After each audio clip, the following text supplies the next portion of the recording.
So, any questions left over from this morning? Yeah.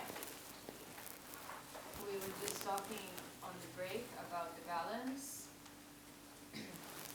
Because if you take into consideration that you're going to die tomorrow, you're going to make this very different decisions than if you take the considerations that maybe you're not going to die tomorrow. So, what is the right way to think? Yeah, this is a difficult issue. And there's a story about Milarepa. You heard this yogi who spent most of his time up in the mountains in caves, and I mean, it was actually death that was a strong motivating factor for him, because he created a lot of bad karma and realized he was going to die and was really scared what was going to happen to him. So he really wanted to, it was like, really intent on, changing his mind before death happened. So there's one story about, I think, he only had like a piece of cotton, like a cotton robe that he wore. That was all. I don't know how he survived. He must have had inner heat, because to live up in the mountains with only a piece of cotton, no way you could survive. Anyway, and there was a story about somebody giving him some pieces of woolen cloth that they thought he can sew these together and make a nice warm robe for himself. But instead, he just kind of put these pieces on parts of his body, on his knees and his shoulders. He didn't, sew them together. And I think somebody asked him about that, and he said, I could die any minute, So he didn't want to waste the time, sewing these pieces of cloth together. But, he's kind of an exceptional person, and most of us are not, we're not capable of practicing the way he did. I mean, he lived on only nettles, and I mean, some people have tried, some people try to be like Milarepa and they just can't do it. They don't have the mental strength. But also they say he was he was a pundit, which means a kind of, wise scholar for 500 lifetimes previously. So he had a lot of merit already in his mind when he started this life. So we have to just figure out our own level, where we're at, and what's suitable for us, and not try to be something that we're not. So, I think it is important to find a balance. I mean, some people can become ordained, become a monastic, and give up ordinary family life and job and just dedicate their lives to practice. But some people try that and it doesn't work, so they leave it. So it's not suitable for everybody. So if you kind of figure out that your lifestyle is such that you need companionship, you need a family, you need a job, you need these other things, so that's fine. Buddha never said everybody has to become a monastic or a yogi. We can practice Dharma in any lifestyle.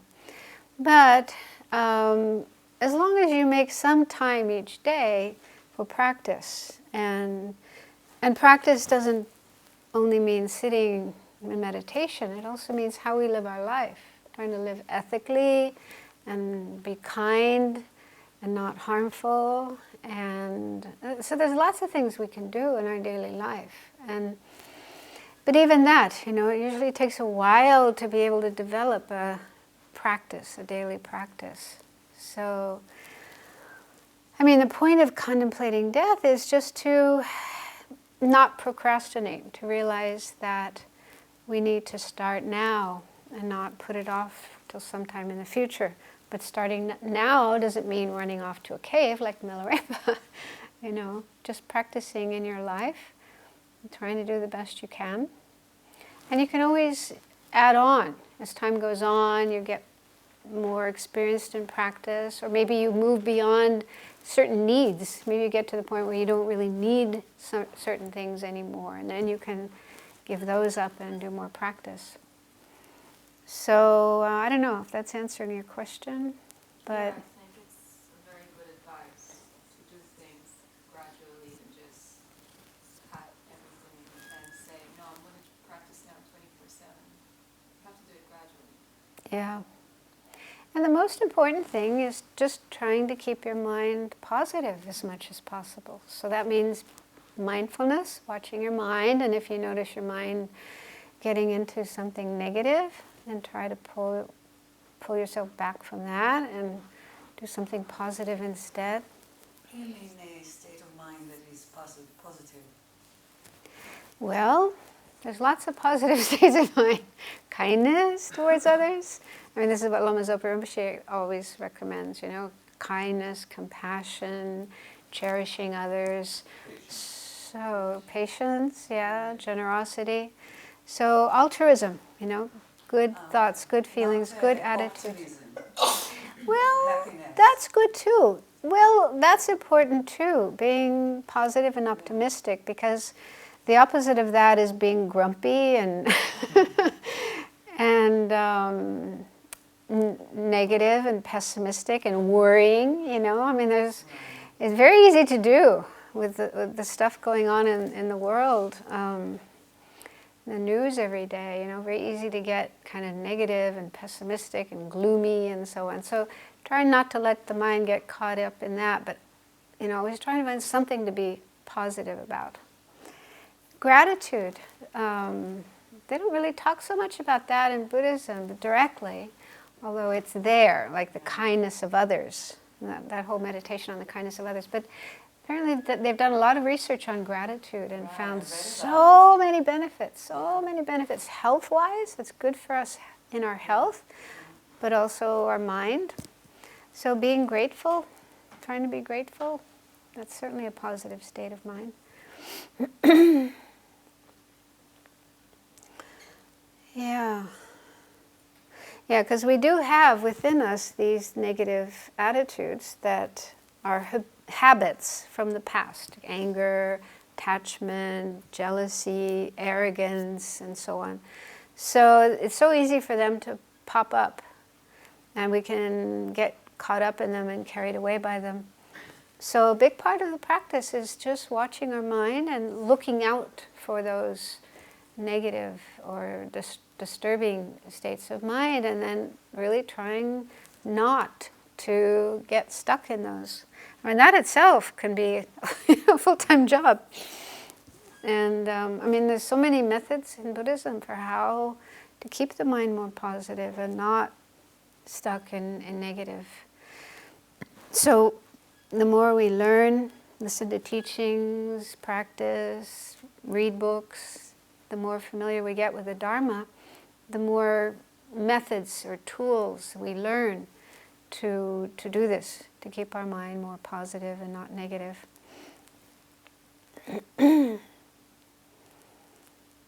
So that's a big job right there. Yeah, because even if you go off, people sometimes go off to some remote place and retreat. But if they don't know how to manage their mind, they can be sitting there, with just delusions churning around in their mind all day. So it's the most important thing is what we do with our mind, trying to manage our mind, keep our mind healthy. The Dalai Lama talks about mental health. He says there's so much talk about physical health, physical hygiene, brushing your teeth, keeping your body clean and healthy, eating well, and so on. But mental hygiene. There's not enough emphasis on mental hygiene, keeping our mind clean and healthy and positive. And that's a Tao. Randy mentioned the patience, and I found out that contemplating on death and being inspired by the fact that I could die any minute helped me a week ago when I was so angry at someone, where I volunteered. I just had to, hold everything in and not say a word, and it felt so bad. So I told myself, hey, listen, you could die any minute. Do you want to die with that feeling? Let it go. And it felt so good because it was like a balloon that I, Yeah. and all that Yeah. anger just left. And so it's fun, maybe it's a bit naive, but at that moment it helped. No, I think they look. say remembering death is a great antidote for our disturbing emotions, because if we don't know, we could die the next minute. Do you want to die with this state of mind? No way. So it's a great way of letting go of. Or do you want to die at this point in your relationship with your loved one? Like you want For to instance, die in Yeah. conflict. Because there's a story I heard, true story, of a woman having an argument with her son. I don't know how old, a young boy. So they had an argument, and they were angry at each other. And it was just before the son left home to go with his father for a fishing trip. So they went off, mother stayed home, and there was some accident, so the son died. Never came home again. So I'm sure some of your mothers, you can imagine how that would be. The last exchange you had with your child was angry. You didn't make up and say, I love you, I forgive you, hug. Just unbearable. So that could happen to any of us. We're having an argument with somebody, we never know we're going to see that person again. So then there'd be a lot of sadness, a lot of regret. Even if it's an enemy. I think even if it's somebody we don't like, still there would be regret. Oh, I wish I had cleared that up before they're gone or before I'm gone. Yeah, so death is a very powerful remedy to getting stuck in negative states of mind. Let it go, it's not worth it. Yeah. I have a question. Obviously, all this practice works, and it's very good advices. But sometimes it feels like it's an artificial action, as an antidote to something that has happened, to manage it and hopefully eliminate it or make it evaporate, or slowly. It's a long process. My question is that are there any advices or indications or practice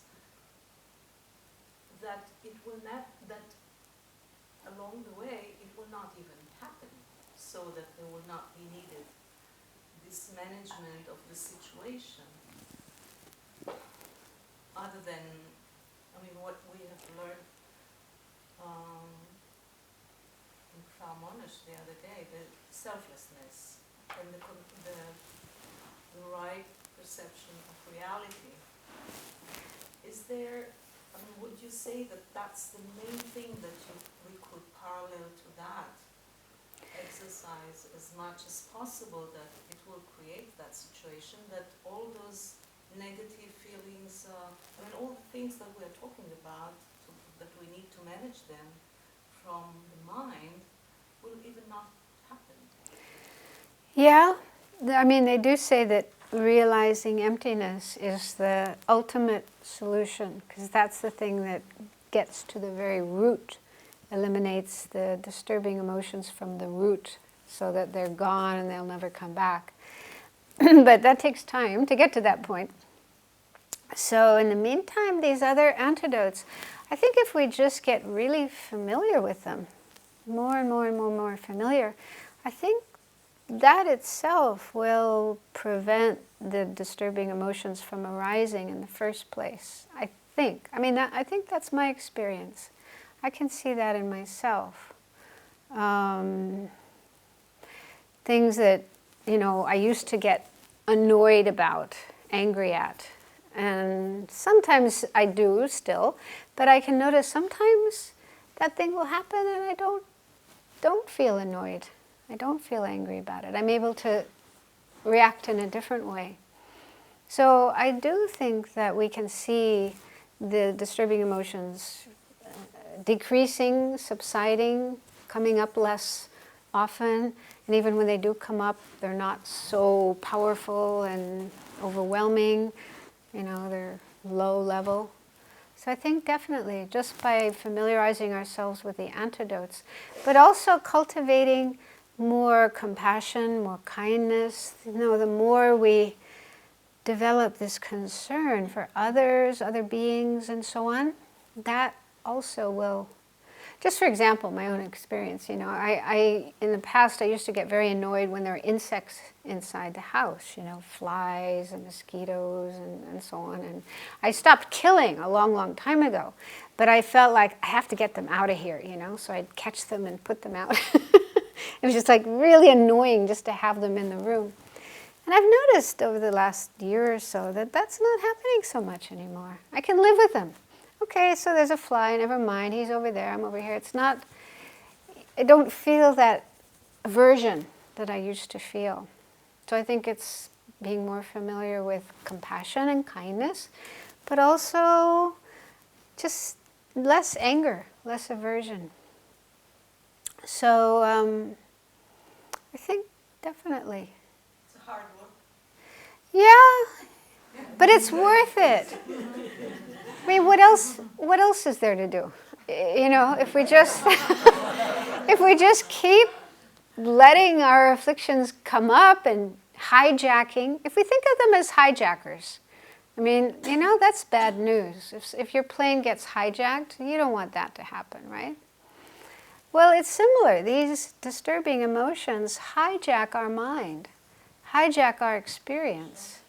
Do we want to let that happen? Do we want to let them get away with that? No, I'm not saying hard work, so let it go. Yeah. I'm just saying that. The hardest of all is that you think that you go ahead and then all of a sudden, boom. It is hard work, but that's just how it is. They have this saying in the Tibetan tradition. They say that following negative states of mind is like rolling a boulder down a hill, but generating positive states of mind is like pushing a boulder up a hill. Sisyphic. And it's just because of, they say we've had so many lifetimes before this one, and most of the time our mind has been caught up in these disturbing emotions. So we're just much more familiar with them. They're just much more habitual. And we don't have that much experience with the positive ones. So that's why it does take more effort, definitely. But if you can see the benefit, if you can see how good it is, how helpful it is, then you'll have more energy. It's like with exercises, you know, sometimes your doctor tells you to do certain exercises and you don't really well. But if you can, you can see how good you feel if you do them, how much better it is if you do them, then even if it's hard work and you don't really want to do it all the time, but you do it. I mean, some people do maybe. I have an internal confusion about the internet. I'm playing a lot with the Facebook. Situation in Israel is that everything makes me furious. The lies and things, and I found that I answer on the Facebook to things, I feel good, and then I catch myself thinking, what are you doing? You're spreading more hate and more, and I got feedbacks, bad ones, good ones, and then months I don't do anything. And I'm learning about myself in the Dharma-like way, but there's no end to it. You know, I can't stop myself from feedbacking back. And it's an ongoing up and down way, and thinking about death. I don't want to go out of this world and the situation stays the same, and I don't know what to do really with myself. What do you mean the situation How to stays the behave, same? how to react to things that people are lying. I can't stand it. I mean, it affects the all the environment, everything. But you can choose, can't you? You can choose. I don't have Facebook at all. I don't have any of those things. But my understanding is you can choose which people you communicate with, which sites you get information from. So, I mean, couldn't you choose not to get that kind of information that is deceitful and makes you angry, and instead just choose more healthy, more wholesome sites that you communicate with? Is that, I don't know, does that make sense? I understand, but it's all come to life everywhere I look, and the paper and the TV, people are talking, and Yeah. I have to say something. If it's not, I feel terrible, and then I feel lighter when I say what I want to say, and then I regret. I don't know. You have your dharma, and it seems like a naive way to think. Like I'm going to read songs and look up. I don't know. I'm not going. Would anyone else like to answer this? Probably. Taming the mind is difficult. You know it harms you. You've just said it yourself. Yeah. Now you have to transform your mind, and it's a lot of work. But I'm worrying about the future of others. I don't know. It's a Worrying doesn't really get you anywhere, you know. But- So I'm doing something. Yeah, so do you feel that you're kind of responsible to get involved in these discussions because you feel there's a lot of wrong going on and you want to Yeah. try to make things right, make things better, and you don't want to just withdraw altogether? Yeah.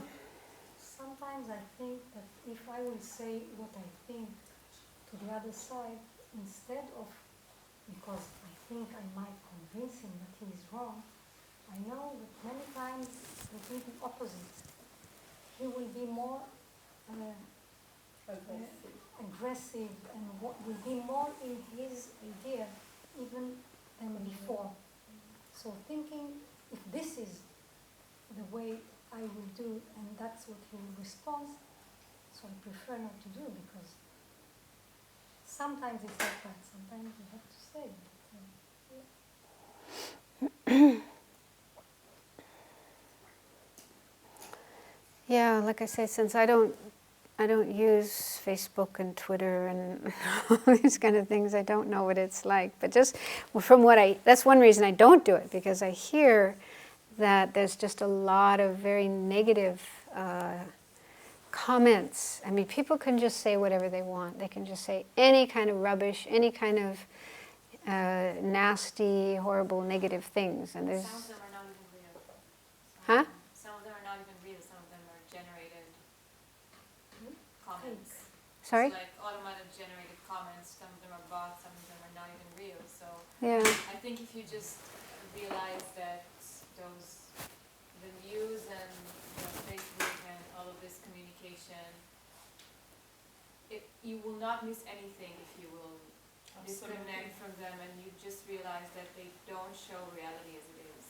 If you just hang out there in the world, you realize that reality is not as bad as a communication. Sure, I know, but it's a conflict in me. Inside. But what about getting involved in organizations that are really doing good things, really working for, a better world, but without all this kind of negative stuff? Because I really can't imagine that by putting comments on Facebook, you're really going to bring about changes in the world. I have doubt about that. And if you do really, if you want to bring about positive changes, there's probably more effective and healthy ways of doing that. But also what we say in Buddhism is, if we want it, Gandhi, this wonderful saying by Gandhi, if you want to change the world, you start with yourself. You be the change that you want to see in the world. Because if we want the world to change, but if we ourselves still have anger and these disturbing emotions, then how can we expect others to change? How can we expect the world to change? I'm not saying we shouldn't do anything to try to improve the world, but both. Do some of both. Work on your own mind, but then try to find intelligent, effective ways of bringing about changes. There must be organizations here in Israel that you could, where you could join, meet with other like-minded people, try to bring about changes in a constructive way, not just with anger and shouting and saying nasty things. I don't think that's going to bring any benefit. What if every time you see something negative on Facebook, you just share some dharma? Just share a post with a quote or something. Yeah. You rarely change someone's mind anyways. You rarely can change someone's mind if you just tell them they're wrong. At least I say what I think. But will others listen? Some of them, yeah. Some may. Yeah, so if you can use Facebook in a way that you're sharing positive information, helpful information, constructive things, that would hopefully inspire people to do more constructive things, but try not to react in a negative way. Like, I really admire this young Swedish Greta Thunberg. I don't know how to say her name. Just the little bit I've seen. I guess she has Twitter and Facebook and all of this kind of thing. But it seems that she doesn't, even though she gets attacked. Like Trump. Presidents. Can you imagine? Presidents attacking you, saying nasty things about you. But she just kind of deals with it in a humorous way, She'll just change her bio. So she translates it in a different way than we do. Yeah. It's a great help. Yeah. But that's I find that quite inspiring. Instead of reacting with anger and counterattacking, but just turning it around in some way. I don't know. So let's carry on. So the next thing we'll look at will be things we can do, practical things we can do to prepare ourselves for death. So here I'm taking material from that little booklet. So I'll just summarize, but you have the booklets, you can read more about it there. So there's a wonderful book I came across some years ago called Facing Death and Finding Hope by Christine Longacre. She's American, and her husband died. She didn't say how old she was, but he was 25, so she was probably around that age as well, or early 20s. He died of leukemia, and she stayed with him the last year of his life, just going through that process of dying. And they had a child, a 1-year-old child. So that's pretty young. It's always difficult to lose a husband, but to be that young, so it must have been really devastating, really shattering for her. And after he died, she got involved in hospice work, working with dying people. She also became a student of Sangye Rinpoche, who also did a lot of work with dying people and wrote this book, Tibetan Book of Living and Dying. I know there's a lot of controversy, but it's still a great book. I really think it's a wonderful book. And so then she had like 20 years of experience working with dying people when she wrote this book, her book called Facing Death and Finding Hope. And it's a really wonderful book. I recommend it. It's helpful both for yourself, preparing for death, but also helping others. And she points out 4 things she calls the 4 tasks of living and dying. So these are things we can work on, again, to help ourselves prepare for death, but also help others who are dying. So the first of the 4 is understanding and transforming suffering. And that makes sense because there'll probably be suffering as we're getting close to death and dying. There may be physical suffering, pain, incapacity, losing our ability to do things. So we'll probably face some physical difficulties, but also mental, emotional. Our life coming to an end, seeing, the separation of ourselves and our loved ones and so on. So this point then is about learning how to manage suffering in our life before we get to that point. So if we can learn how to deal with suffering, understand, she calls it understanding and transforming suffering, then when the suffering of death comes, we'll already have had some experience in dealing with suffering, and it'll be easier.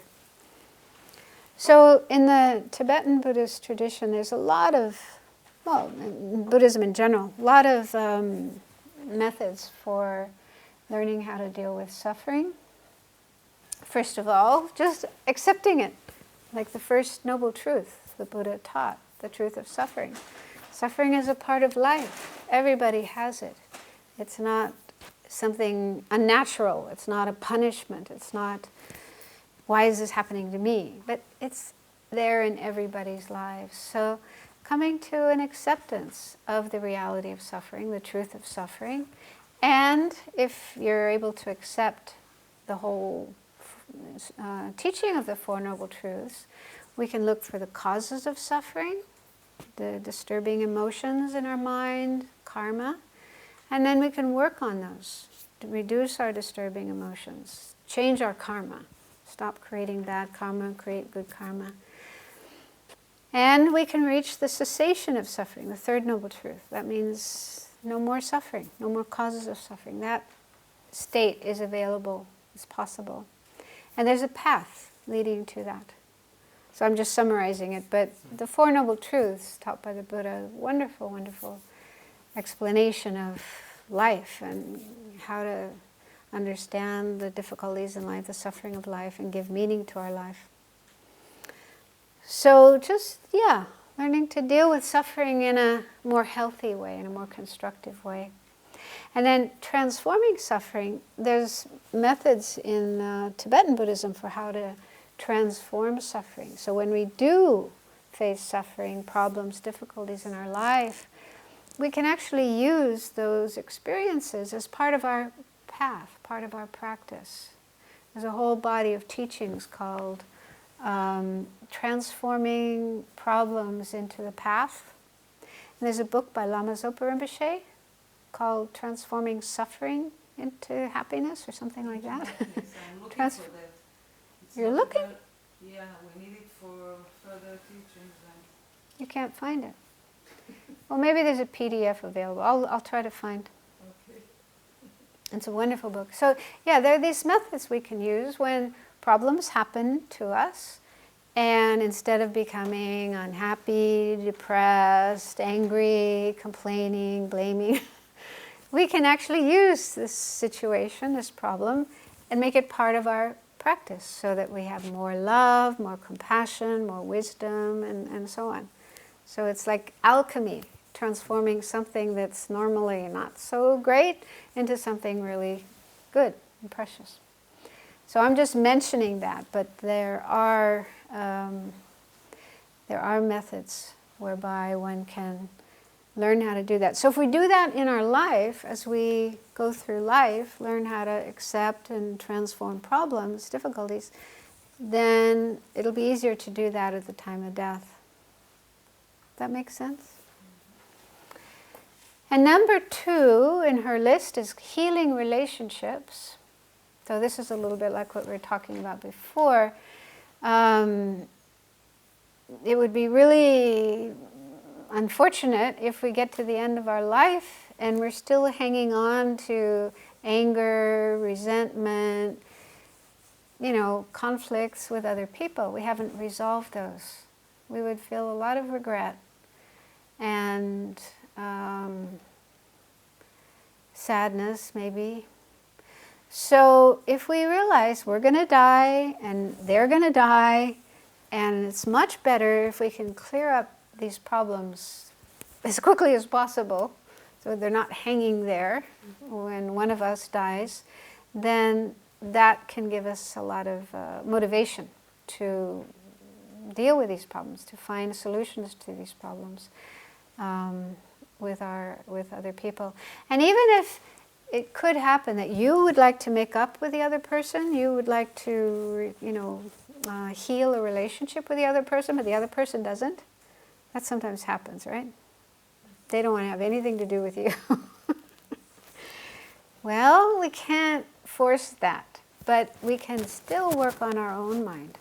We can still let go, or work out, decrease, and eventually let go of whatever negative feelings we may have towards them, and forgive them in our mind, even if they don't want to do that. We don't have to wait for them. In other words, sometimes we feel, well, I will only say I'm sorry if you say you're sorry. I will only work on this relationship if you start it, or if you are willing to do it. But that may never happen. So, don't get stuck on that. You can do it yourself. Do it in your own mind. And it's not easy. I mean, it may take time. It could take years even to work on your mind, work on your feelings towards that person, and get to the point where you're no longer angry, no longer resentful. But it's worth it, because hanging on to anger is so painful. I think of it like hot coals. Would you want to hold hot coals in your hand? No way. It's painful. It's similar with anger. Hanging on to anger, resentment, hatred, all those kind of negative feelings, it's really painful. Mentally, emotionally painful. So you're doing yourself a favor by at least trying, working on letting go of those feelings, changing those feelings. And it's definitely doable. It's possible. So that's another thing that's very helpful to do. Of course, it's better not to have the problems to begin with. Try not to get into those kind of conflicts in the first place if you can help it. But if they do happen, then just as quickly as you can, find a way, find a solution. And then number 3 is cultivating a spiritual practice. So there's different kinds of spiritual practices. I'll go through some possible ones. But that's very, very helpful to do, like what we were talking about before, this death chant, and you have something similar in Judaism. Some kind of practice that you learn, you practice, you get used to doing in your life. Then, when you face that moment of leaving this life, you've got that practice to hang on, like a lifesaver, lifesaver. Keep you afloat, at least mentally, emotionally. Help your mind stay in a positive state as you're going through this experience of dying. And the 4th is finding meaning in life, which means some people don't have a clear sense of why we're here, what's the purpose of life. And I think sometimes people just do what they're expected to do. Oh, you go to school, and then you get a job, you make money, you buy a house, you find a partner, have some kids, put some money away for your retirement, then you get old, and they're just kind of, going through life doing all these things without really understanding, why am I doing all these things? And if you don't have a clear sense of meaning, purpose, significance in life, then that can be a real problem at the time of death. This is what she says. Sometimes people get to their end of their life and they look back and they think, what was that all about?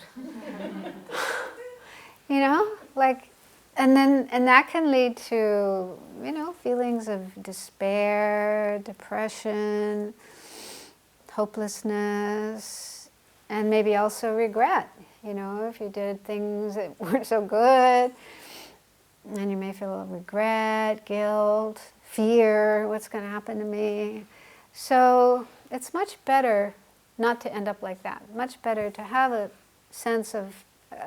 positive sense of meaning and purpose. What is the purpose of my life? And Lama Zopa recommends the purpose of our life is to help others.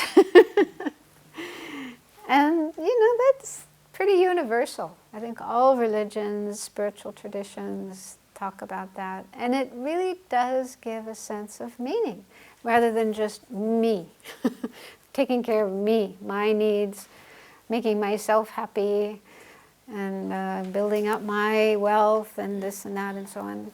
It's quite narrow, quite not very meaningful.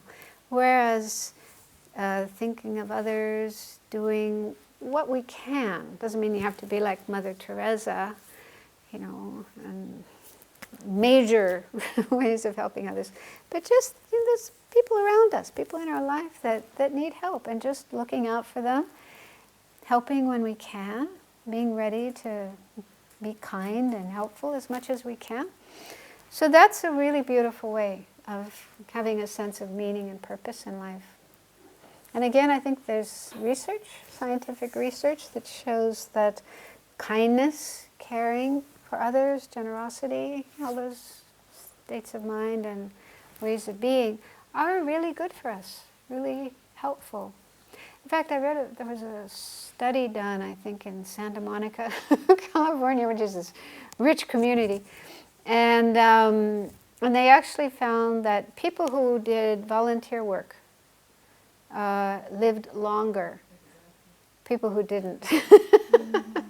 So the more volunteer work you do, the more helpful work you do, it's good for your health.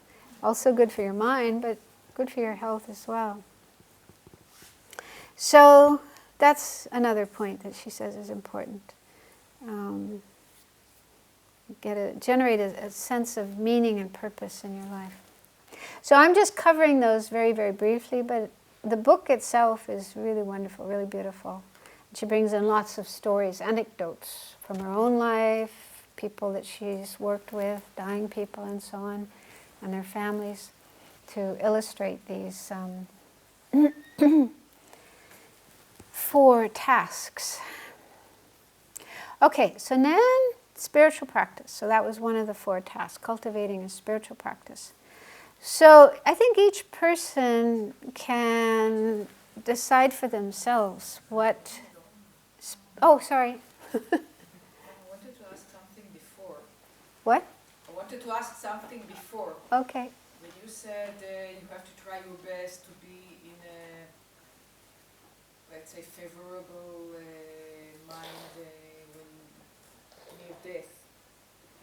But and I also hear that many big Buddhas kind of teachers, most of them were very, you hear me? Yeah. Most of them were very clear before death. But I know so many people that before death, there's no one really that will, in them, that will say, okay, now you have to practice life and kindness, or you have to be mercy state of mind, because they're not so conscious, and not only because of drugs, because of many things. So who's going to be, who's going to conduct, who's going to try doing all that when you're not there, actually? when you're not there. I mean your consciousness. I mean by consciousness. Yeah.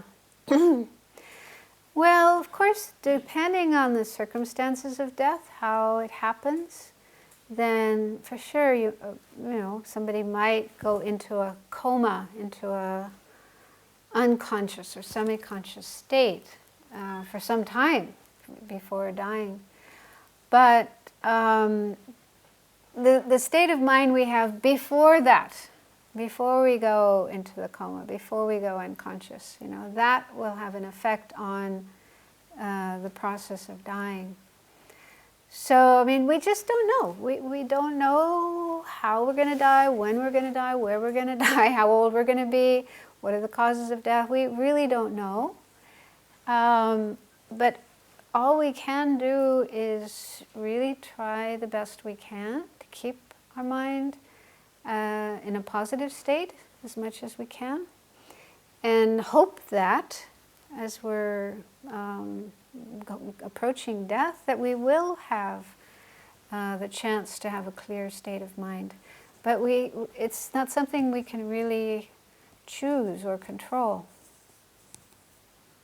For example, I know one nun, I was just thinking about her the other day, thinking, you know, preparing for this and how you just never know when death is going to happen. And she was in India, and she was riding in, you know, the bicycle rickshaws.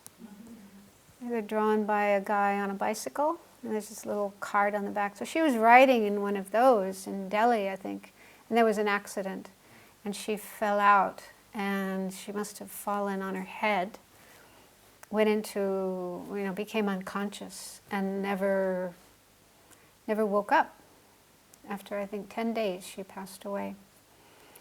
So, I mean, in that case, hopefully she was in a good state of mind just before going into this coma. But it's also possible, I mean, they do say that, I mean, there's some evidence, I think, that people, even if people are in a coma, they can still be aware of what people are doing and saying around them. Have you heard of that? Yeah.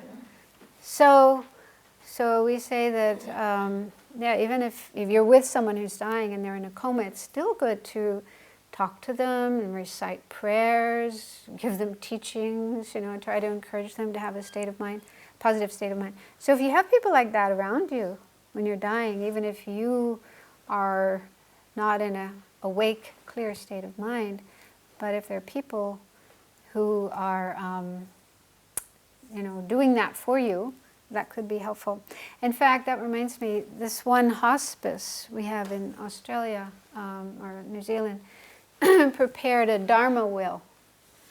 You can make a Dharma will where you write down which practices you would like people to do for you as you're getting close to death, and while you're dying, and after you die.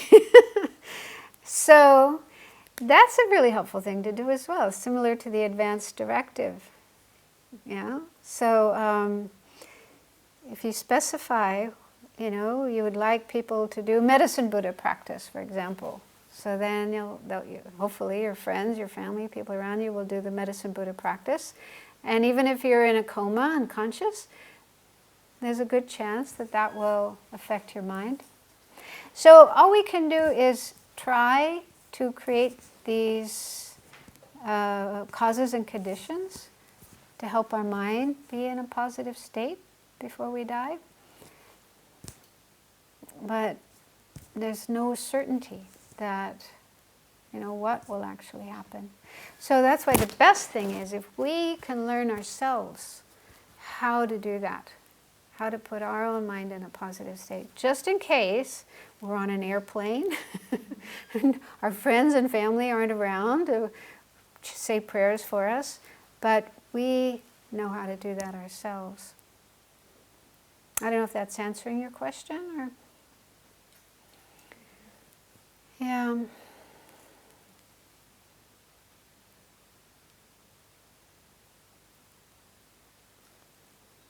So you say every minute can be the minute before this, so you have all the time to Practice and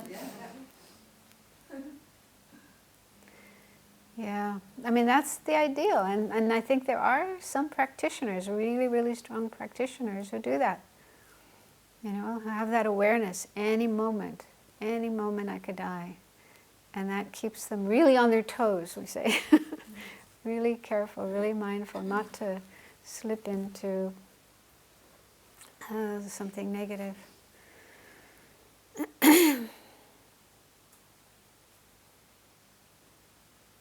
But it's good for this life as well, because if we are living that way, then that means we're also not letting our mind get caught up in bad thoughts and feelings, which create problems in this life too. So it's not only preparing for death, but it's also living our life in a way that's really helpful and wholesome and positive. Does that make sense?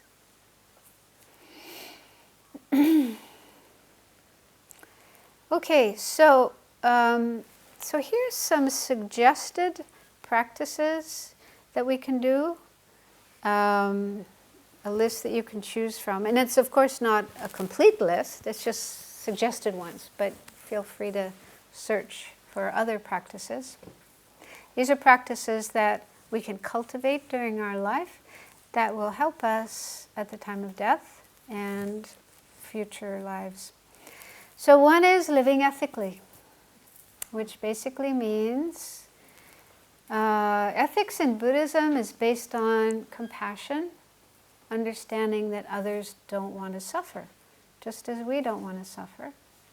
And so we try to live our life in such a way that we don't cause suffering to others. We don't do things physically that will hurt others. We try to avoid saying things that will hurt others. And even with our mind, with our thoughts, we try not to have hateful, hurtful, negative thoughts towards others.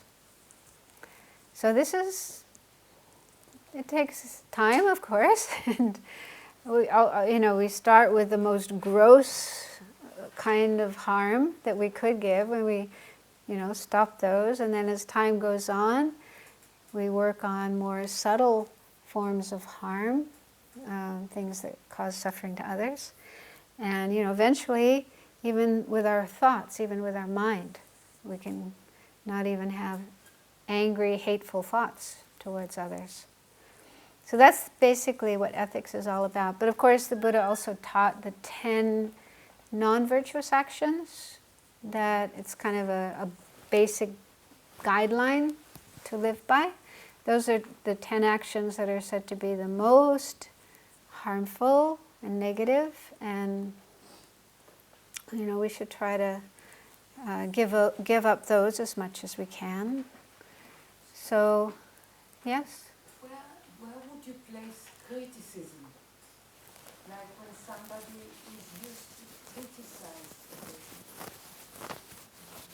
where would you place this sort of heavy feeling? I see, I have a lot of that, especially in the past. I wasn't talking from your experience. No, but I'm just saying, I know what it's like. I have that experience. I regard criticism as a kind of anger. It's not exactly the same as anger, but it's saying, I don't like that. That's wrong. That's bad. Pride, no? Doesn't it have anything to do with pride? Being Yeah. with anger together? Because it's like you're putting yourself above. I'm not like that. You were like that, but not me. So it does involve some arrogance as well. And impatience, being impatient. All of them together.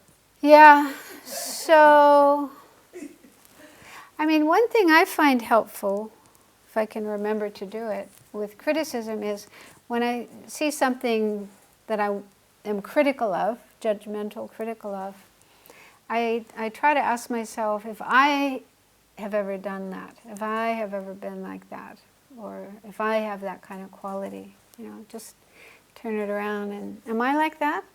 And most of the time I am. Most of the time I do find, for example, driving. That's a time when I often get angry, critical. Some driver does something really stupid. In Israel. Oh, anywhere in the world. It's Actually, it has something to do with actual dissatisfaction, so it goes back to attachment and aversion. Well, there's lots of things involved. Yeah. So anyway, when I see somebody driving, doing something that I think is wrong and I'm critical of, I ask myself, did I ever do that? Oh yeah. I can always remember some time in the past when I did that. And that really helps, because once you realize you have the same problem or fault, mistake that the other person, how can you be critical of them? You're like that too. You were justified when you did it. Yeah, I had a reason. I had a good excuse. I had an experience of having to okay or not okay a piece of work that I did, that I was criticizing my own work, and because I knew I would go to a highest level to criticize it and do something about it, I went to another person and showed them the work and let them decide instead of me, because I knew how I would judge and they would be sort of more impartial. And it was the first time in all my life that I did something like this. I was actually very happy, because they chose exactly the opposite of what I would have done. And I know that it was better. That's why I wondered, what do you do with your own mind in order to not to reach that point? You mean when you're criticizing yourself? Sometimes, or something that you did. Yeah. Yeah, I don't know about you, but I tend to be much more critical of myself than I am of others. In fact, I don't know if I got this, my own idea, or I read it from a book. It's like an inner voice that's criticizing and just saying really nasty things. And if I ask myself, would I talk like that to somebody else? No way. I might think that, but I would never talk to anybody that way. But the way I talk to myself is really harsh. Really, really, really harsh sometimes. So I don't know why I'm bringing this up, but yeah. Sometimes we can be very, very critical of ourselves. I don't know if the Tibetans have this problem. It seems that they don't. Because Alan Wallace was telling a story in the early days when he was a monk living in Dharamsala, and he was with one of his teachers, and the teacher said something like, oh, we're always finding fault with other people, but we never find fault with ourselves. And Alan said, huh? That's not true. I'm always criticizing myself. And the teacher went, no, like, nobody does that. So, yeah, it seems to be quite a Western, maybe, Western kind of problem. Self-criticalness, self-judgmentalness, self-hatred, loathing. Tibetans don't seem to have, and also the Dalai Lama, when he heard Western people talking about self-hatred, he was like, huh? You mean there are people who hate themselves? Like, it was unheard of. They say Jews and Catholics are best at guilt. Yeah, I'm a Catholic, I know. And yeah, it doesn't seem to be so much a problem in Asia.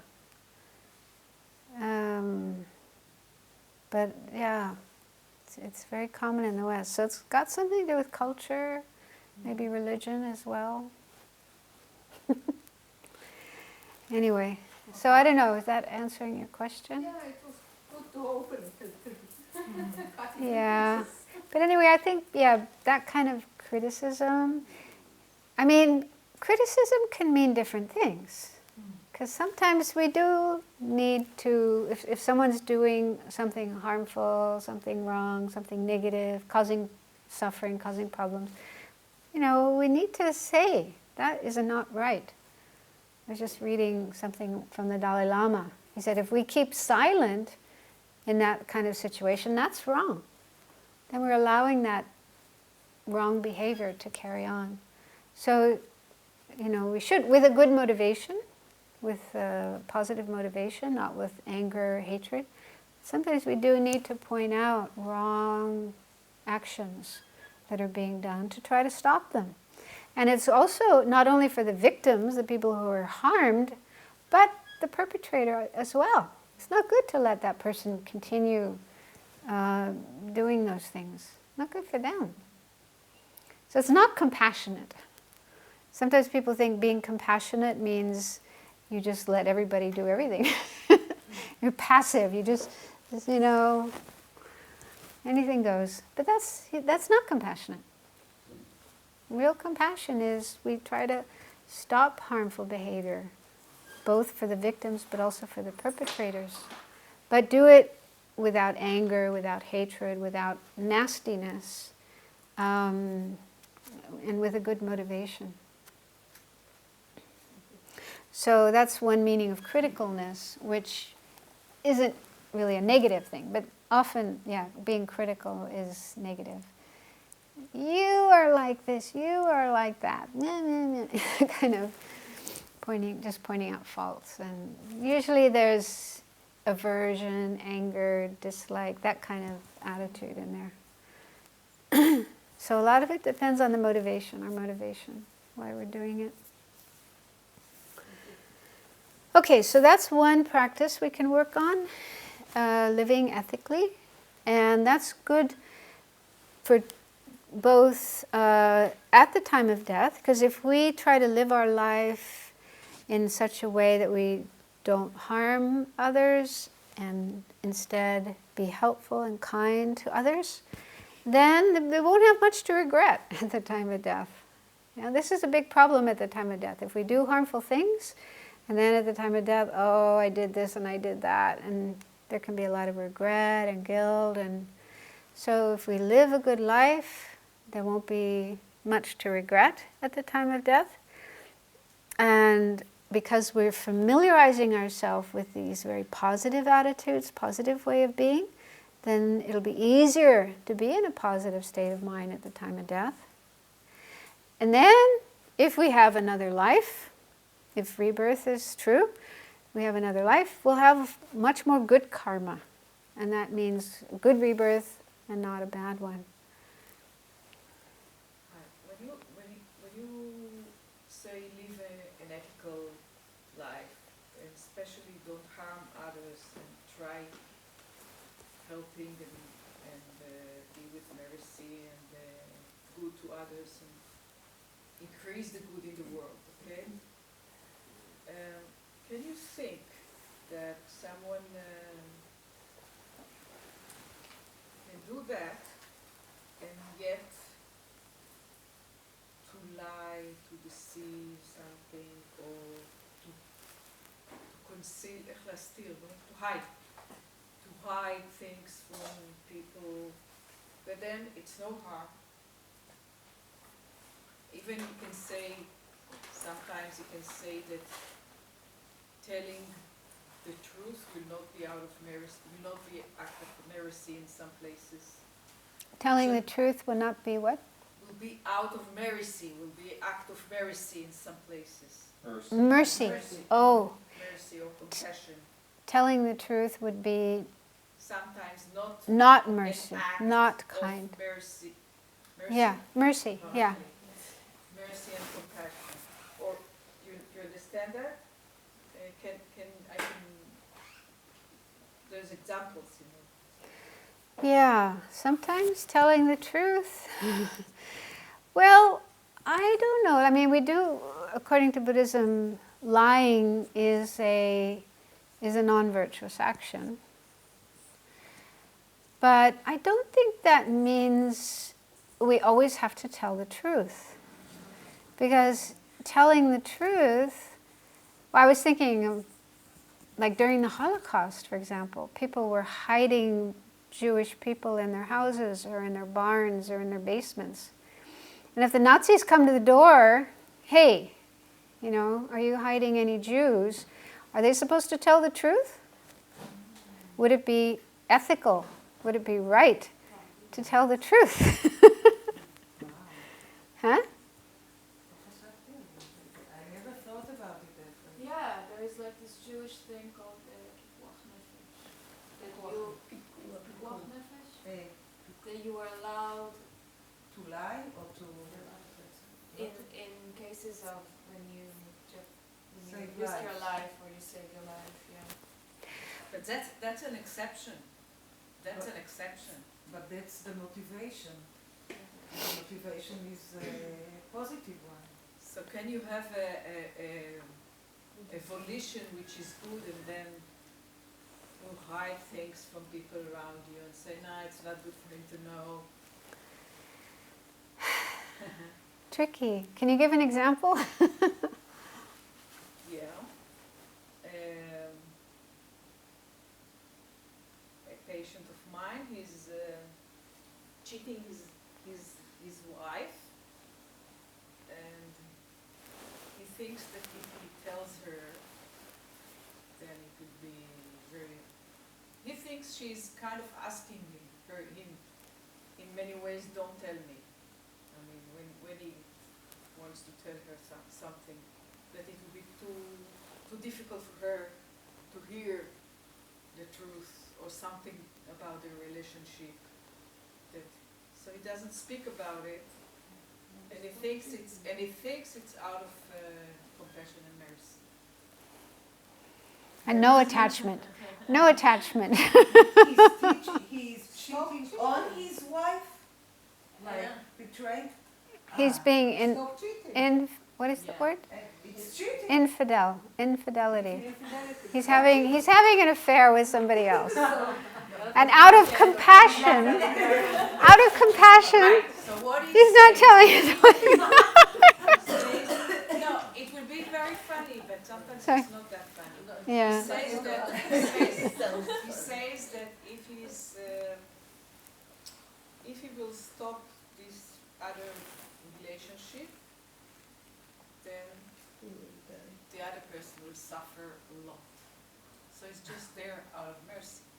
So we have two people suffering because of his behavior. Can I say something about that? And he's very compassionate. Don't look at it so. I actually Yeah. Don't look Sorry. at it so. Yeah, I mean, we can't judge. We shouldn't judge. We shouldn't criticize. It could be true. You wanted to say something? Yeah, I remember when I read my first Buddhism, my first book about Buddhism was When Things Fall Apart by From Children, and she said that the catalyst for her life when her husband told her that he was cheating on her and he wants to get a divorce, and then that's what got her into Dharma. So I was thinking, the truth can't be really something that it's the truth. How can it really?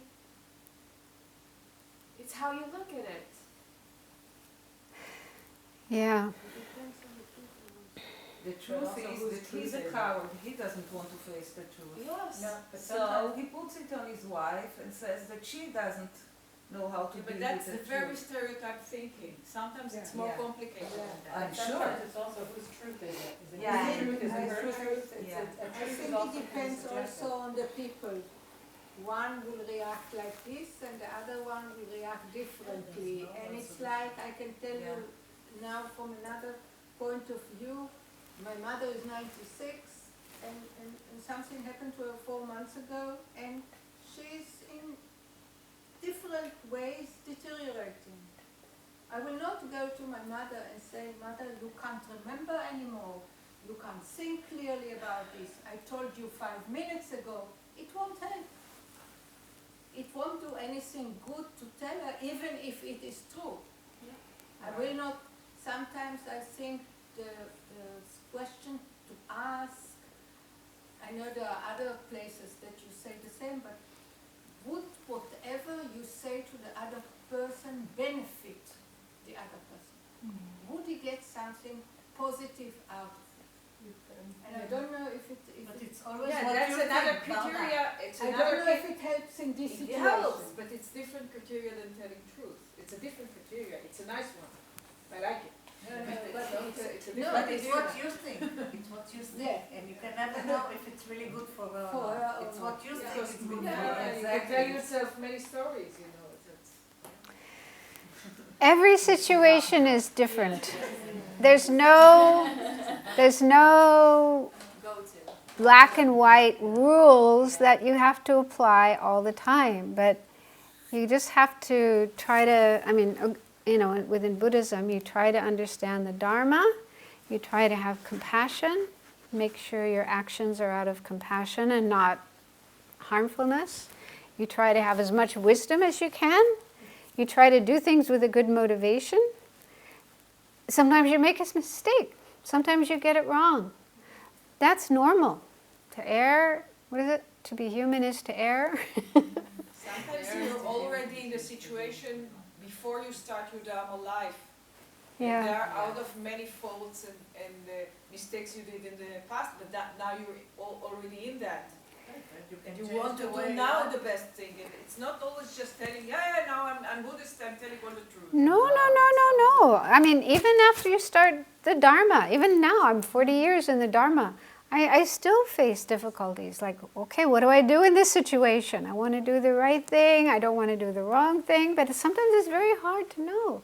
And all you can do is try. You try your best to do the right thing, and if it turns out to be the wrong thing, well, at least you have a good motivation. His Holiness the Dalai Lama talks about that. He says, try to do things with a good motivation. They might work, they might not work. And if they don't work, well, you say, I'm sorry, you apologize, but at least you were trying to do something positive.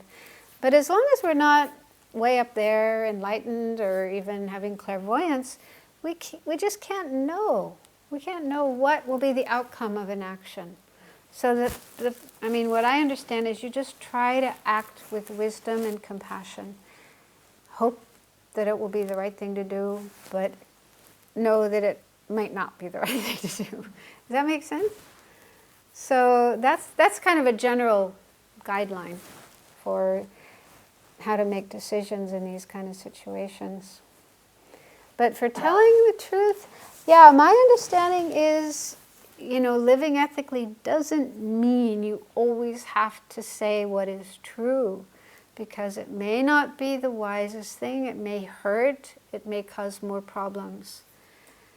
But then if you're asked, if this guy's wife asks him, are you sleeping with somebody else? And if he lies, that's another thing. Because it's not always, it isn't always the case that we are asked, like with Vada's mother. She's probably not asking you, am I as clear as I used to be? And if you say, yes, mother, you're just as clear, that's a lie. But if she's not asking you, and you're simply not telling, it's not lying. I'm not. Yeah.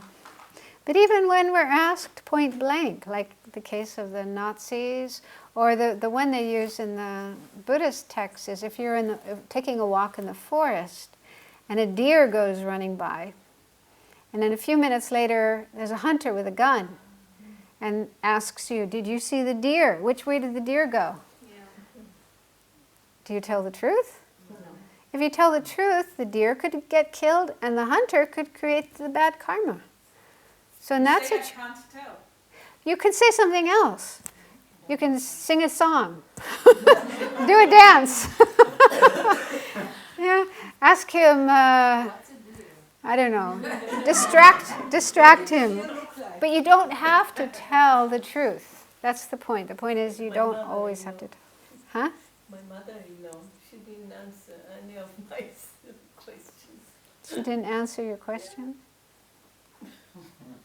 Same thing. Yeah.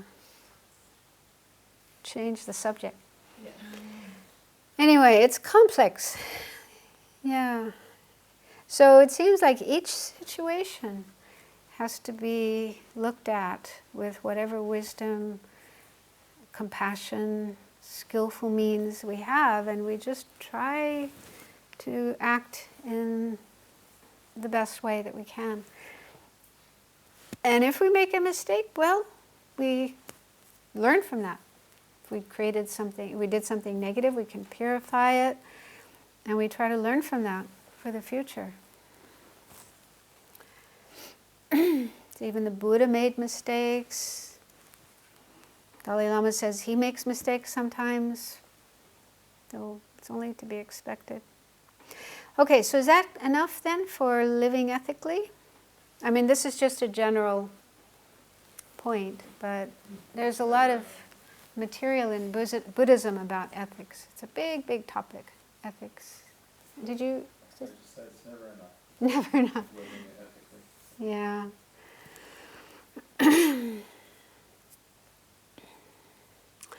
And then number 2, or this is just my list, I kind of put this list together. Number 2 is studying spiritual teachings. So it's whatever spiritual tradition we feel attracted to and speaks to us, to our heart. It's good to learn, read the words of spiritual masters, the Buddha, Dalai Lama, Jesus, whoever we feel drawn to.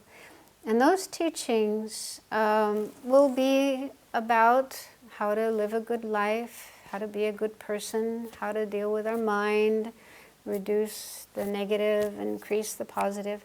So the more we familiarize ourselves with these teachings, then the wiser we'll be when it comes to living our life and dealing with problems when they come. So when we face difficulties in our life, then sometimes these teachings will just pop up in our mind. Have you ever noticed that? Something we heard or something we read will kind of just come, and so that is the advice for now, for dealing with the situation. But, in order for that to happen, we have to learn those teachings. We have to familiarize with them. So in the Dharma, they say, no matter how old you are, you can always keep learning. Sakya Pandita, he was one of the great masters of the past, and he said, even if you're going to die tomorrow, study today. Something like that, There's always more we can learn, improve our knowledge. So, of course, there's study programs you can follow, but you can also take a book, have a Dharma book by your bedside table, and every morning or every night before you go to bed, read even just a few paragraphs or one paragraph. So that's very, very helpful. Just to get your mind more familiar with the wisdom of the great masters. And then another practice is what we call in Buddhism refuge, taking refuge. So those who feel attracted to the Buddha and his teachings and feel that they give us a good guideline for how to live our life and get to the point where they want to make a commitment, and actually do this. I want to do this. I want to follow this path. So then you can choose to formally take refuge, go through a ceremony with a teacher, and just make that commitment to follow the Buddha and his teachings. So that's one meaning of refuge. But in a more general way, refuge is a state of mind. It's when you see that you need help. I can't do this on my own. I need help. And you see that the Buddha or whoever religious teachers you feel attracted to, that they have a lot of advice, a lot of good ideas and practices that can help me. So it's a good match. I need this, and they have what I need. Okay, good match. So then you, you just make that part of your life. The way it's, I see it as like the guidance, the guidelines for how to live my life, relying on the Buddha, his teachings, in the way that I live my life. So that's the meaning of taking refuge. And so that's very helpful in preparation for death, because, one thing is, they say, if we can take refuge when we die, as we are dying before we die, if we can take refuge, which can simply mean remembering the Buddha and saying, help me. Buddha, help me, please be with me, please help me get through this experience. Then it's said that it's guaranteed we will not be born in an unfortunate situation, one of the bad rebirths. And that seems to be a fairly easy thing to do, because meditating on emptiness, right? Remembering emptiness, that's pretty difficult. Even having compassion can be difficult. If you're in pain and you're really grouchy, grumpy with pain, it could be hard to have compassion. But thinking of Buddha, or thinking of your teacher, thinking of any object of refuge, and just saying, please help me. I'm scared and this is difficult. Please help me get through this. Not so difficult to do. Because I think it's something that just comes naturally. Anyway, when we find ourselves in a difficult situation, we feel like, I can't manage on my own. Naturally, if there's someone we feel we can turn to, who can help us, somehow wiser, bigger, more powerful than we are, turning to that. So being able to do that at the time of death is definitely something helpful.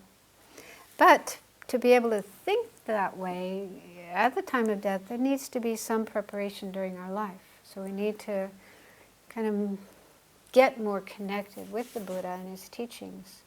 And then it will be easier to think of that at the time of death. And it doesn't have to be the Buddha, Shakyamuni Buddha. It could be Medicine Buddha, Tara, Chenrezig. There's many Buddha figures. So any of them that you feel connected with. Or the guru. Or your teacher, yeah. You have a guru, thinking of your guru, praying to your guru. Once when I was in Singapore, I was asked to go and visit a woman in the hospital who I didn't even know. I never met her, but apparently she had been diagnosed with something, cancer, and she was supposed to go to have an operation like immediately, immediate operation. So she didn't have much time to prepare, and apparently she was feeling very, very scared and wanted to talk to somebody, some member of the Sangye. So I went to the hospital and went to the room and walked in, and I saw this woman standing there. She looked completely calm and peaceful and happy. She didn't look scared or frightened or anything like that. And she said, yeah, I was really scared, but last night I had a dream, and in my dream I saw Kuan Yin. Kuan Yin is the Chinese version of Avalokiteshvara, Chenrezig. It's a female form, very, very popular in the Chinese tradition. So she dreamt of Kuan Yin. And she said, I feel like Kuan Yin is with me now, and I'm not scared anymore. So that was enough to really, she had faith, of course. If you don't have faith, then it doesn't work. But many, many Chinese people, they just seem to have this natural faith or devotion. So seeing Kuan Yin in her dream was enough to make her feel, I'm going to be okay. Everything's going to be okay. I don't need to worry. What's the name? Kuan Yin. Kuan Yin. Is she like Queen Tara? Who's Chenrezig כאילו, אבל הנקבה. The female of Chenrezig, right? So, there's different versions. She's female. She actually looks a bit like Mother Mary. really? Often she's standing, And she has this kind of robe covering her head and her body, very beautiful, sweet, motherly face. And yeah, so that's the usual depiction. Sometimes she's seated. There's different forms. You've never heard of Kuan Yin? You never heard of Kuan Yin? It's like the Chinese, Japanese version. I'll bring you a picture tomorrow to show you. Chinese is different from Tibetan, Yeah. so that's why. Yeah, but it is Avalokiteshvara. The same, but just depicted in a different way, and usually female. And she's probably the most popular figure in Chinese Buddhism. Many people pray to Kuan Yin and have altars with Kuan Yin. Kuan Yin. In Japanese, I think the name is Canon. Canon. Japanese Buddhism. Yeah, so throughout Asia, Eastern Asia, very popular. So what was so that was, just an illustration of how refuge, a connection, having a connection with some Buddha figure can help us at the time of death to not be so afraid, to feel we have help, we're not alone. But it's also helpful during our life as well, because during our life we face difficulties and sometimes feel like I can't handle this on my own, I need help. And it's good to know there are Buddhas and Bodhisattvas that we can turn to and pray to. Now this doesn't work for everybody. Not everybody connects with that kind of practice. So if it doesn't work for you, it's okay. There are other practices, other things you can do. So the next one on my list is mindfulness. So that's probably more easy for everyone to relate to because it doesn't require devotion or faith. So mindfulness is very, very popular nowadays. It's become really mainstream. And I've heard even doctors recommending, what's the word? Not recommend, but prescribe, yes. Doctors prescribing mindfulness. Mindfulness. Well, they have now in hospitals treatment. I mean, especially for people who have been severely injured or had brain damage and stuff. They have, as part of the protocol of their treatment, mindfulness sessions, meditation. Yeah. In schools, in kindergartens, they've also started Mental programs. hospital. So it's been found to be effective in so many ways, with pain, depression, stress, PTSD, sleep problems, eating problems, so all kinds of problems. So, yeah. And so it's a helpful method for any kind of problem, any difficulty we face during our life. So if we develop the practice of mindfulness, we get used to practicing mindfulness, then it can also be helpful at the time of death. Because at that time we will probably find ourselves experiencing some physical difficulties and mental. It's a big thing, dying. So lots of stuff could come up in our mind. And if we've learned mindfulness, that enables us to just watch what is going on and do it in a more objective way, instead of just being caught up in, following and getting hijacked by whatever's happening. We're able to stand back and just watch it, observe it. Like in this book, Tuesdays with Maury. I really recommend reading the book. It's nice, very, very, very nice.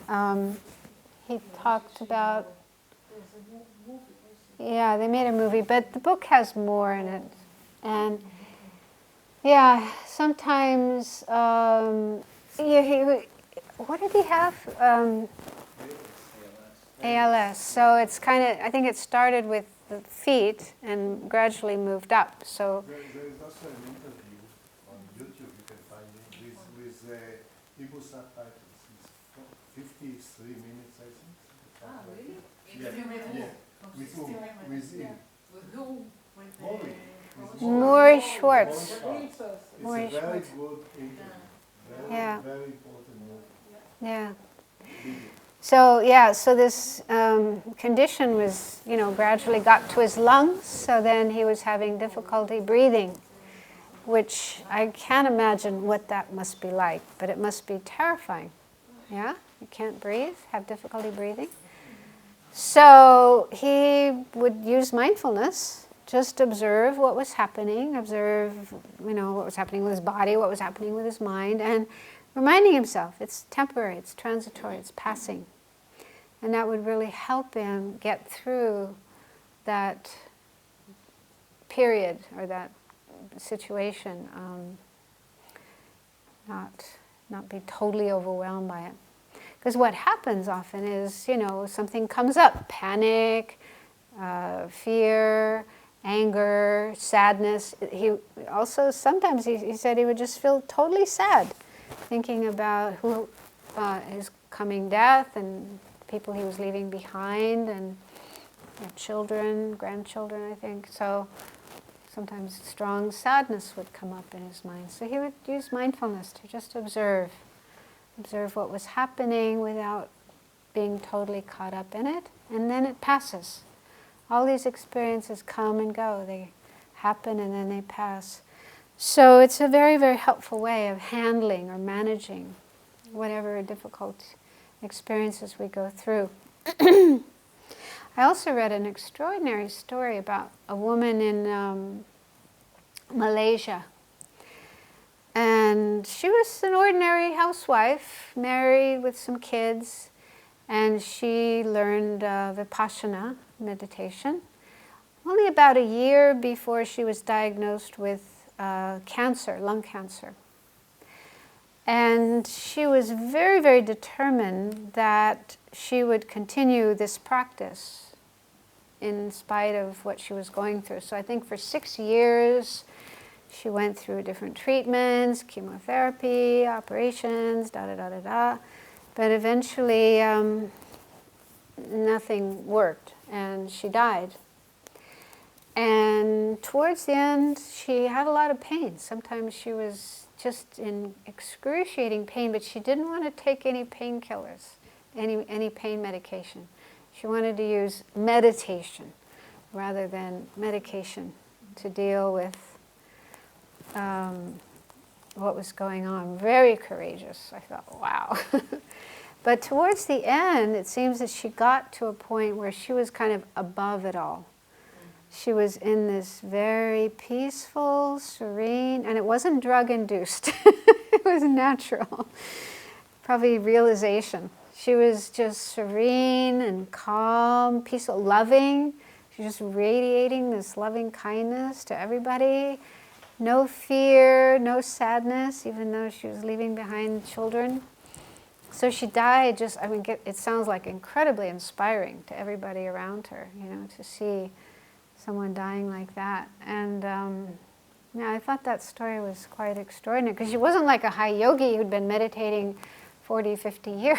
She'd only been meditating a year when she got into this situation. So that's also so her main practice was mindfulness, just awareness, but also metta, loving kindness.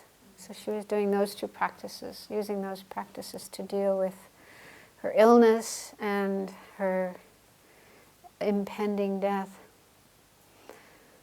So it's very inspiring to hear what people are able to do, what can be done. And we can do it too.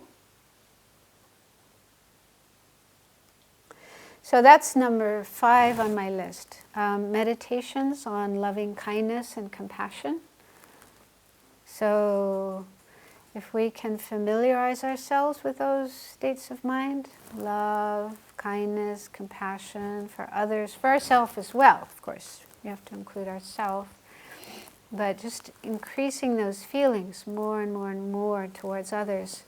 So that's helpful as a preparation for death, because if we can have those in our mind at the time of death, guaranteed we have a good rebirth, and the whole experience of dying will not be so horrible, because we're just full of all these positive feelings for the people around us. And also, even before dying, I hear sometimes in hospitals, people who are sick, people who are dying, it can be really difficult and bad-tempered and demanding and complaining and blaming and so that's not a good way to be for yourself, but also for everybody else around you. Doctors, nurses, staff, So much nicer if you can be kind and friendly and caring and, concerned and joyful. Yeah, one of my teachers was in a hospital. He had stomach cancer, and he had to go for an operation, and then he had to stay in the hospital for 10 days or something. And there were a couple of young monks who were assisting. And they said that the staff, the doctors and the nurses in the hospital, really loved coming and taking care of this lama. He was so sweet and so nice and so caring. They liked being around him, because apparently many of the other patients are just so horrible. So I think, it's good for us if we can be in a more loving state of mind as we're dying. Good for the people around us. And we'll probably get better care as well.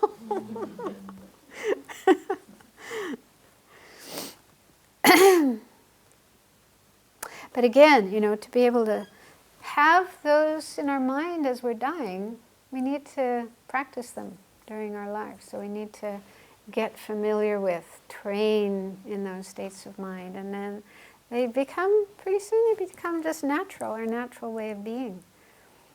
And then without even having to try or make effort, it's just natural and spontaneous. Okay, then number 6, purification practices, mantras and prayers. So there's a lot of these in the Tibetan tradition. Vajrasattva, 35 Buddhas, those are purification practices. And of course, many, many, many practices that involve mantras, Shenrezik and Medicine Buddha, and so on. So again, not everyone feels so comfortable about doing those kind of practices. So it's not that you have to do them, but they are helpful as a preparation for death, because, if we've learned these practices, then we can use them when we're sick, getting close to death.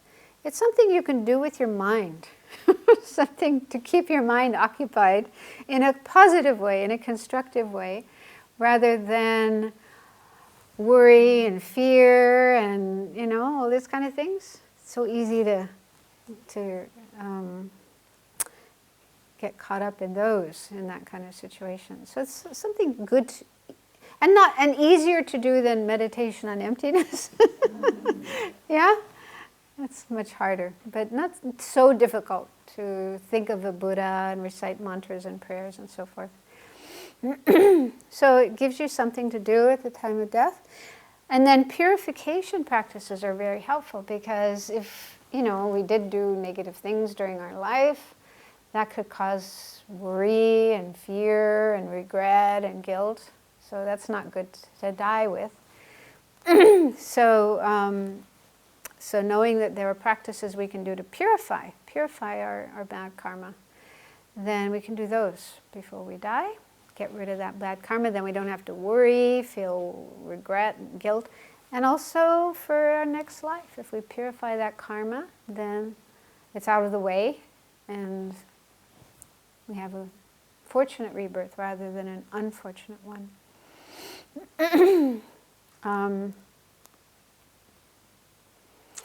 Yeah, some years ago I had to go through a couple of operations, a couple of surgeries for the first time in my life. And the first one didn't go very well, in the sense that I was scared.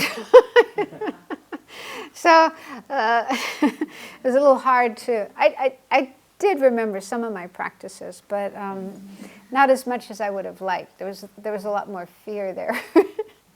So having gone through that, the second time, I really made sure that before the surgery, I got up really early in the morning, and I think I had like 5 hours. 5 hours I did all the practices I'm supposed to do every day, plus extra ones. So I did like for 5 hours. I couldn't eat. You know, you have to fast anyway, so I couldn't eat or drink. So I just spent all that time, 5 hours, doing prayers and practices. And so by the time they came to take me to the operating room, I was in this really positive state of mind. I was like ready, and I thought, oh, even if I die, it's okay. You know, I'm in a good state of mind. So it's very different than the first surgery. So I really learned from that experience what to do and what not to do. So I definitely recommend that if you have to go for surgery or any kind of unpleasant or frightening medical treatment, it's good to prepare yourself. Do lots of practices beforehand, and it makes the whole experience much, much better, nicer, and then if something happens, because it does sometimes sometimes people go, what do they call it, anesthesia? Mm-hmm. Yeah, you don't wake up again. Yeah. So you just never know if you're going to wake up again after that. So then at least you've got all this merit, all this positive energy there in your mind to die with. So I think that was also a good preparation for death. Yeah. Although you never know if you got 5 hours to prepare yourself before you die, but yeah.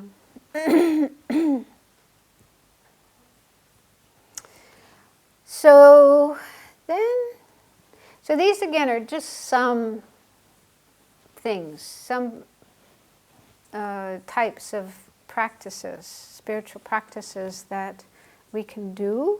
You can do one of these, or all of them, or just take your pick. Yeah. And doing them during our life, getting used to them, training in them, practicing them during our life, will make it easier for us at the time of death to be in a positive state of mind, but also to have good imprints in our mind to go to the next life. And one last thing on my list is becoming familiar with the stages of the death process, but we won't do that today, because that's too big a job. We'll do that tomorrow. So it's on the handout. You might want to read it beforehand, before tomorrow. So we'll go through that, and then we'll do a meditation on it as well. It's good to get familiar with what we're going to be going through as we're dying, and knowing the stages of the death process can, if we're familiar enough with it, can actually help us recognize what's going on as it's happening, and that will help us to be less frightened. And yogis, meditators will practice these again and again, get really familiar with them, and then even use them. You can actually work with them, and if you do well in the practice, they say you can even attain enlightenment during the process of dying. But that's not easy. It takes a lot of work, a lot of practice. But they say that kind of person, that kind of yogi, actually looks forward to dying. They look forward to dying because that means they'll have that opportunity to do that practice, and if they do well, they'll reach enlightenment during the process of dying. It's amazing thinking that it's a way to actually control your death in process. It's unbelievable. Yeah. Not easy, No, not at all. but some do it. Yeah. Yeah, you hear stories of these lamas who die, but no, they remain, they call it tukdam. They're able to stop the process of dying and There's stay. one right now that rather, do you remember the name of Iki's guru? I can search, but Yeah, it's happening right now because he died 3 days ago and they're still with him during this In the- process. Yeah, sometimes they can stay 2 weeks, 3 weeks, meditating. What do you mean? Well, we'll learn more about this tomorrow, but the process of dying, you go through different stages, and at the last stage, your mind is in what's called the clear light. Chantul. Kiapie Chantul. Who?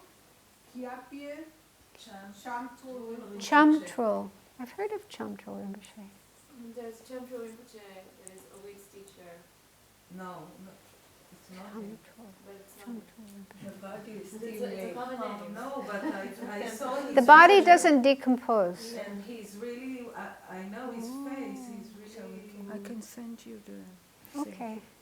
Yeah, so the last of the 8 stages, the mind is in the most subtle level, which is called the clear light state of mind. And it's said to be the closest experience that we could have to a realization of emptiness. Natural kind of state of mind that's very similar to a realization of emptiness. And so if you already... What happens when the body is still alive? Well, it's after the breath has stopped, after breathing has stopped, but according to Buddhism, or Tibetan Buddhism, you haven't yet died. You don't die until your mind actually exits the body. So we say the person is still alive, the mind is still inside, but the body doesn't move or breathe or anything like that. And so the mind is meditating in this clear light state, meditating on emptiness, and they can remain like that for days, weeks. We'll talk about this tomorrow. It's a big topic, but we need to end now.